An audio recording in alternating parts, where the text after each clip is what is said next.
This was a complete shock for everyone. The Steelers could not have imagined that this would happen to him. Subscribe and see all the details of this news. The Pittsburgh Steelers could lose out on a player they nearly traded for during the NFL season. Pittsburgh tried to trade for Jacksonville Jaguars wide receiver Christian Kirk at the trade deadline, but a broken collarbone shortly before the move could officially occur ended any thought of that happening. Kirk could have added a dynamic weapon to the Steelers' offense, even if he plays mostly in the slot.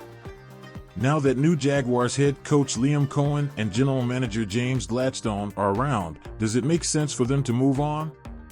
Gladstone left the door open for Kirk to return. If cut, the Jaguars would only save money, as Kirk has no guarantees left on his deal. "No, I wouldn't say that," Gladstone said about cutting Kirk. "We're just starting the conversations about our current roster across our pro scouting and coaching staff, as well as working in pro-free agent-related dialogue. So at this point in time, I can say that we're happy to have Christian." With injuries mounting up, Kirk has put up just a little bit over 1,000 yards over the last 2 seasons, but he will be a legitimate option. Kirk has played mostly out of the slot in recent years, and in 2024, that was no different.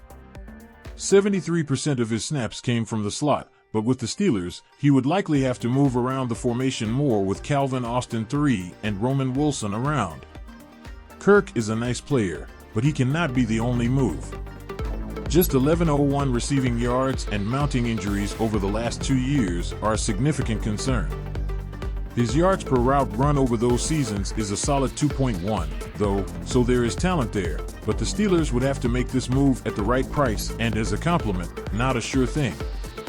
While the talent is undeniable, questions remain about availability, fit, and whether the Steelers should fully commit. If Pittsburgh revisits this pursuit, they'll need to weigh the risks carefully. Will they take another shot at landing their once-targeted weapon?